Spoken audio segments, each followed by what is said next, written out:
ওষুধ ছাড়াই সহবাসে দ্রুত বীর্যপাতের মাধ্যমে কিভাবে স্ত্রীকে সুখ দেওয়া যায়।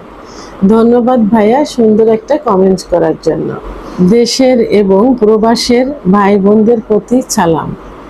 আসসালামু আলাইকুম। আমি প্রভাষক ডাক্তার রিক্তা পারভিন, হোমিওপ্যাথি এবং আয়ুর্বেদিক চিকিৎসক। সবারই একই প্রশ্ন থাকে সব পুরুষ ভাই বোনদের, যে কিভাবে দীর্ঘ সময় সহবাসে লিপ্ত থাকা যায় এবং স্ত্রীকে স্বামীকে সুখ দেওয়া যায়। ঠিক এমনই একটা প্রশ্ন আজকে কোনো এক শুভাকাঙ্ক্ষী আমাকে প্রশ্ন করেছেন, ম্যাডাম, ওষুধ ছাড়াই সহবাসে দ্রুত বীর্যপাতের মাধ্যমে কিভাবে স্ত্রীকে সুখ দেওয়া যায়। ধন্যবাদ ভাইয়া সুন্দর একটা কমেন্ট করার জন্য। তাহলে এখানে বোঝা যাচ্ছে যে স্বামী কিন্তু, অনেকে বলে যে স্বামী সহবাসের সময় কিছু চায় না, কিভাবে তার সুখটা হলেই হলো, সহবাস করে চলে যায়। কিন্তু না, দেখেন সব স্বামীরাই কিন্তু চায় যে স্বামী স্ত্রী দুজন একসঙ্গে সুখ অনুভব করুক সহবাসের সময়, এবং একই সঙ্গে বীর্যপাত হওয়ার মাধ্যমে দুজন সুখ অনুভব করুক। এটা সব পার্টনারাই কিন্তু চেয়ে থাকে, কারণ একতরফা কখনো সুখ আসে না। যখন আপনার পার্টনারের সুখ হবে তখন কিন্তু আপনার ভিতরে আলাদা একটা ফিলিংস আসবে। তা আমি এখন সে বিষয় নিয়ে আলোচনা করব।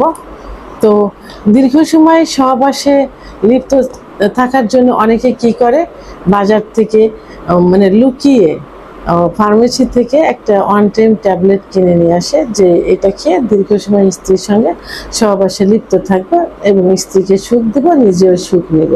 কিন্তু অন টাইম কি করে, অন টাইম আপনার কিডনি ইফেক্ট করবে, জোরপূর্বক আপনাকে কিন্তু সহবাসের ইচ্ছা বাড়িয়ে দিচ্ছে, সময়টা বাড়িয়ে দিচ্ছে, বীর্যপাত আটকিয়ে রাখছে।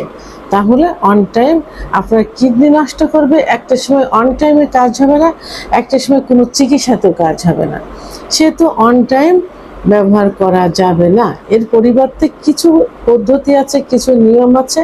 এই নিয়মগুলো ফলো করলেই কিন্তু সহবাসে দীর্ঘ সময় লিপ্ত থাকা যাবে এবং স্ত্রীকে সুখ দেওয়া যাবে। সব স্ত্রীরাই চায় যে তার স্বামী সহবাসের সময় তাকে পর্যাপ্ত পরিমাণ আদর করুক, অর্থাৎ ফোরপ্লে করুক। তো আপনি যখন সহবাসে লিপ্ত হবেন, আপনি মনে করছেন যে আপনার দ্রুত বীর্যপাত হয়ে যায়, সেক্ষেত্রে আপনি প্রথমে স্ত্রীর কাছে গিয়ে সহবাসে লিপ্ত হতে চাইবেন না। এটাতে কি হবে, আপনার ইচ্ছাটা কিন্তু আছে, স্ত্রীর কিন্তু ইচ্ছা নেই। তখন আপনি সহবাসে গেলে 2-1 মিনিটের ভিতরে, 30-40 সেকেন্ডের ভিতরে আপনার বীর্যপাত হয়ে যাবে। আপনার যখন বীর্যপাত হবে তখন কিন্তু আপনার স্ত্রীর ভিতরে উত্তেজনা আসা শুরু করবে, আর তখনই কিন্তু আপনার বীর্যপাত হয়ে গেল, স্ত্রী কিন্তু কিছুই হলো না। সেক্ষেত্রে আপনি কি করবেন, সেক্ষেত্রে আপনি একটু টেকনিক অবলম্বন করবেন। আসলে এটা টেকনিক না, এটাই আসলে নিয়ম, যে সহবাসের পূর্বে অন্তত মহিলাদের 10 থেকে 15 মিনিট ফোরপ্লে করতে হবে। কোনো মেয়েদের দেখা যায় 10 থেকে 15 মিনিট সেক্স উত্তেজনা চলে আসে, আবার কোনো মেয়েদের দেখা যায় যে 30 থেকে 35 মিনিট ফোরপ্লে করার পর যৌন উত্তেজনা আসে, অর্থাৎ অর্গাজম হয়। সেক্ষেত্রে আপনি স্ত্রীকে পর্যাপ্ত পরিমাণে ফোরপ্লে করবেন, আদর করবেন, দেখবেন আপনার স্ত্রী অর্গাজম হবে, অর্থাৎ সেক্স করার উত্তেজনা তার ভিতরে চলে আসবে। আর অর্গাজম হলে তার কামড়া চলে আসবে, জায়গাটা পিছিল হয়ে যাবে। এভাবে যদি 10-15 মিনিট আপনি আপনার স্ত্রীকে ফোরপ্লে করতে থাকেন এবং আপনার স্ত্রী আপনাকে ফোরপ্লে করবে প্রয়োজন অনুসারে, তো সেক্ষেত্রে যদি মনে করেন যে আপনারটা আগে বেরিয়ে যাচ্ছে, সেক্ষেত্রে আপনি প্রয়োজনে একতরফাভাবে স্ত্রীকে ফোরপ্লে করবেন। ফোরপ্লে করলে তার ভিতরে অর্গাজম হবে। এভাবে যদি বারবার ফোরপ্লে করেন, দেখা গেল যে ভিতরে প্রবেশ করার আগেই 10-15 মিনিট ফোরপ্লে করলে আপনার স্ত্রী 3-4 বার অর্গাজম হয়ে গেল। সে সহবাসের জায়গায় যাওয়ার জন্য একদম মানে আগ্রহ প্রকাশ করবে। আপনি তখন টেকনিক অবলম্বন করে আবার তাকে ফোরপ্লেতে লিপ্ত করবেন।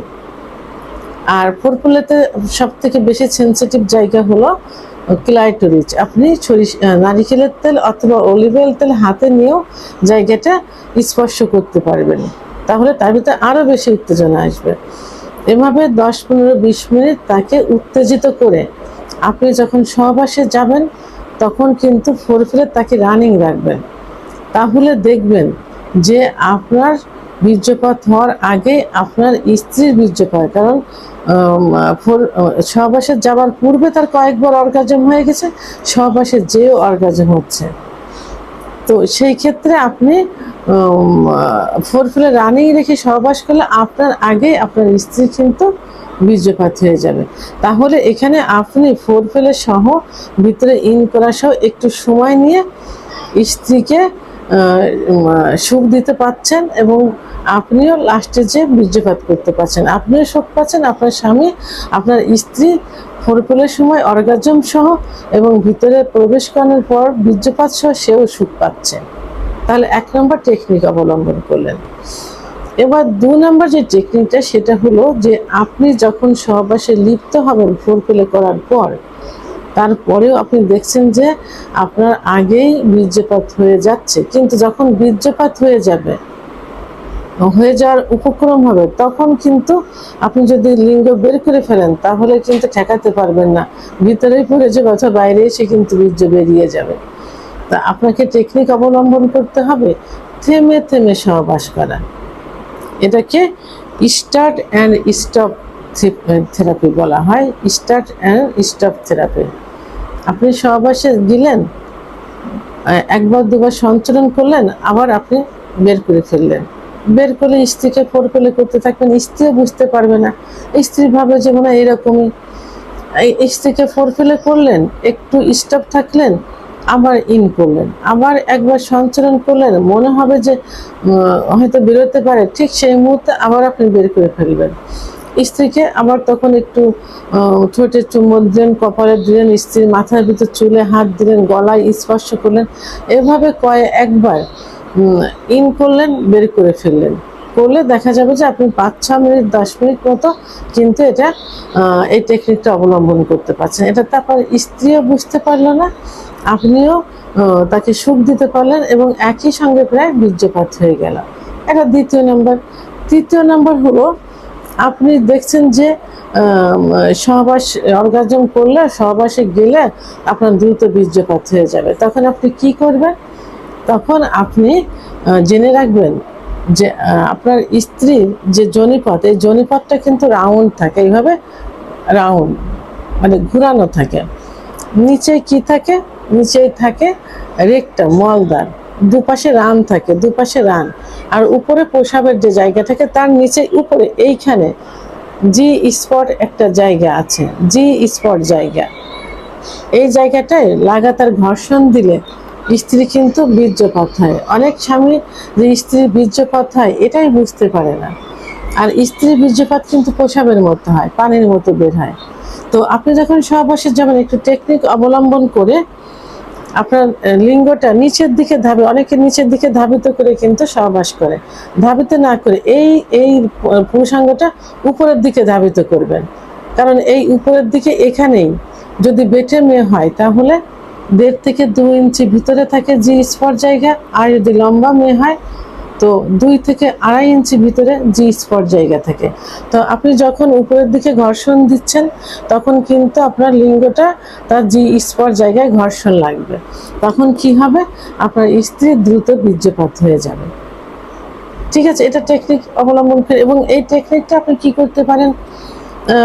আপনি প্রথমে নিজে সহবাস করলেন, যদি একটু দীর্ঘ সময় চান নিজে সহবাস করলেন, আবার স্ত্রীকে শুয়ে স্ত্রীকে দিয়ে সহবাস করলেন। কারণ যখন মেয়েরা উপরে উঠে সহবাস করে তখন তাদের ঘর্ষণটা কিন্তু জি স্পট জায়গায় লাগে, কারণ লিঙ্গ তখন কিন্তু নিচের দিকে ধাবিত হয় না, তখন লিঙ্গ কিন্তু উপরের দিকে ধাবিত হয়। তাহলে কি হলো? আপনার স্ত্রীকে উপরে দিয়ে আপনি সহবাস করতে পারেন, আবার আপনি নিচে থেকে স্ত্রীকে নিচে রেখে যদি সহবাস করেন তাহলে লিঙ্গটা উপরের দিকে ধাবিত করবেন। তাহলে কিন্তু আপনার স্ত্রী সুখ অনুভব করলো। 4 নম্বর যেটা আছে সেটা হলো স্কুইজ টেকনিক অর্থাৎ থেরাপি। স্কুইজ থেরাপি সেটা কি? যখন আপনি দেখছেন যে আপনার বীর্যপাত হয়ে যাওয়ার উপক্রম, তখন আপনি সঙ্গে সঙ্গে কি করবেন? আপনার লিঙ্গটাকে বের করে ফেলবেন। বের করে ফেললে আপনার স্ত্রীকে আগে থেকে আপনি এই টেকনিকটা অবলম্বন করাবেন। আপনার স্ত্রী সঙ্গে সঙ্গে আপনার পুরুষাঙ্গের যে ফোর স্কিন যে জায়গাটা থেকে, অর্থাৎ যেখানে মুসলমানের দেওয়া হয় মুসলিমদের, তার উপরে ঠিক এইভাবে চেপে ধরবে, দুইটা আঙুল দিয়ে, উপরে দুইটা আঙুল, নিচে একটা আঙুল দিয়ে এইভাবে চেপে ধরবে। তখন কি হবে, তার যে বীর্যটা উপরে উঠে যাবে। তাহলে ওই সময়ের জন্য বীর্যপাতটা বন্ধ হলো। এরপরে আবার সহবাস করলেন, আবার যদি সেরকম হয় তাহলে আবার বের করলেন, আবার আপনার স্ত্রী এইভাবে চেপে দিল হাত দিয়ে, তখন আবার বীর্যটা উপরে উঠে গেল। এইভাবে কয়েকবার 5-6 মিনিট, যাদের একেবারেই সমস্যা বেশি, যাদের সমস্যা নেই, তারাও যদি আরেকটু সুখ পেতে চান তারাও এই টেকনিক অবলম্বন করতে পারেন। তো এটা হলো স্কুইজ টেকনিক অর্থাৎ থেরাপি। তো এইভাবেই এই থেরাপিটা আপনি কয়েকবার করতে পারেন, এভাবে আপনি 7-8 মিনিট সময় পেয়ে যাবেন। আর এই যে টেকনিকগুলো, এই টেকনিকগুলো কিন্তু হুবহু দেশের বাইরে, বিশেষ করে এশিয়া মহাদেশে কিন্তু এগুলো কিন্তু অবলম্বন করে থাকে। তো তাহলে সহবাসের দীর্ঘ সময় লিপ্ত থেকে স্ত্রীকে সুখ দেওয়ার যে 4টি টেকনিক আমি বললাম, এইগুলো আপনারা ফলো করতে পারেন এবং বিভিন্ন ইউটিউব চ্যানেল আপনারা সার্চ দিয়েও দেখতে পারেন যে এই টেকনিকগুলো পাশ্চাত্য অনেক দেশেই কিন্তু অবলম্বন করে থাকে। এই জন্য অন টাইম ওষুধের কোনো প্রয়োজন নেই। যদি যৌন অক্ষমতা হয়ে থাকে তাহলে অবশ্যই সরাসরি আপনারা চিকিৎসা নেবেন।